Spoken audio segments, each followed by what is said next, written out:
managing the economy, which is only 19%, improving living standards of the poor, only 5%, and of course, keeping prices stable, which is inflation, 7%, and creating jobs, 10%. So people, the economic indicators are really of grave concern to citizens. So we picked a number of variables, the economic variables, and then we compare them over time. So you can see that between 2015 again and 2020, which are the 2 years, so you can see the economic performance, it can be either better in 2015 or 2020 compared to 2020, or the reverse is the case. But for those 2 years, it was consistently down, with concern about keeping prices down, trailing behind in all 2 years. So we can now go to the conclusions. Frelin will conclude. All right, thank you, Andrew. Okay, so we're nearing the end of the presentation and the beginning of the comments and feedback from our discussants. So 4 takeaway points that we want to go away with. First, that it is clear that compared to 2018, there has been a decline in the perception across all levels that the country is going in the right direction, as well as the decline in the positive ratings that citizens have about their living conditions, as well as the country's economic conditions more broadly speaking. Second, we see that most, or at least a majority of citizens are saying that the economy is headed in the wrong direction. Also see citizens saying that when they assess their own personal living conditions, that these are poor and that the country's economic conditions in general are also problematic. Third, we note across all of these indicators that there is regional differentiation. Thus, we find that people in opposition-controlled areas tend to be more likely to be pessimistic across the indicators that were surveyed. So what does this all mean? What does this mean for Sierra Leone? What does this mean moving forward? What does it mean for policy?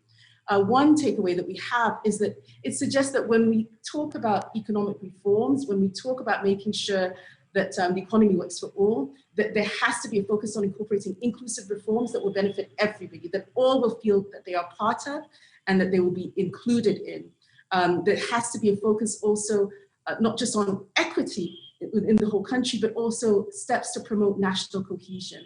And one of the reasons why we think this is because in 2018, as Andrew pointed out, when a new government came in, all members of the population, yes, in different proportions, but there was an overall rise in positivity about the direction of the country. And so steps that focus on national cohesion as equitable distribution throughout will be welcome.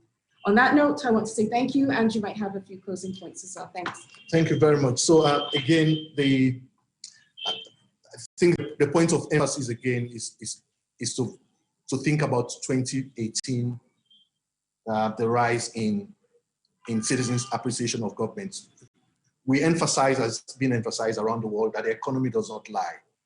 So if the economy gets better, citizens' appreciation of government will definitely increase.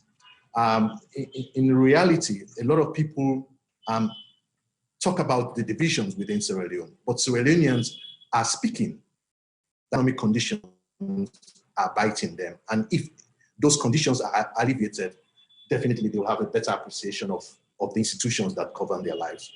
So on that note, we will now bring in our discussants to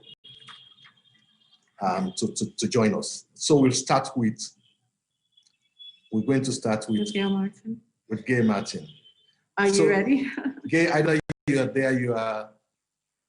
Yes, I am.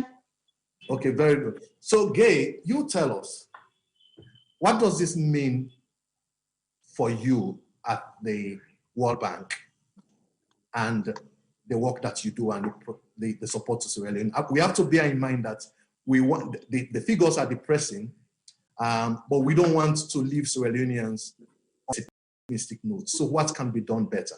So what does it mean for your work and what can be done better?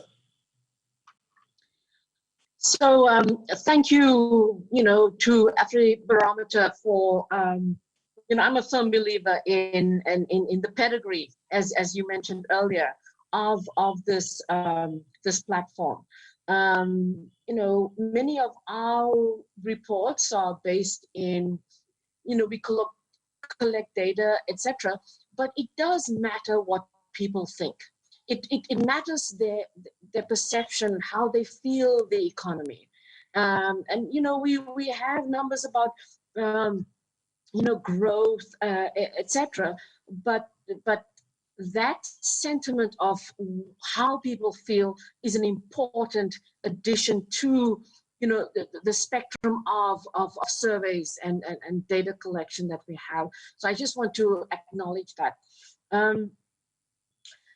So one thing is, so we're talking now in the midst of the COVID epidemic, but the survey was done in March. So these are pre-COVID perceptions, and I'm really struck by that, because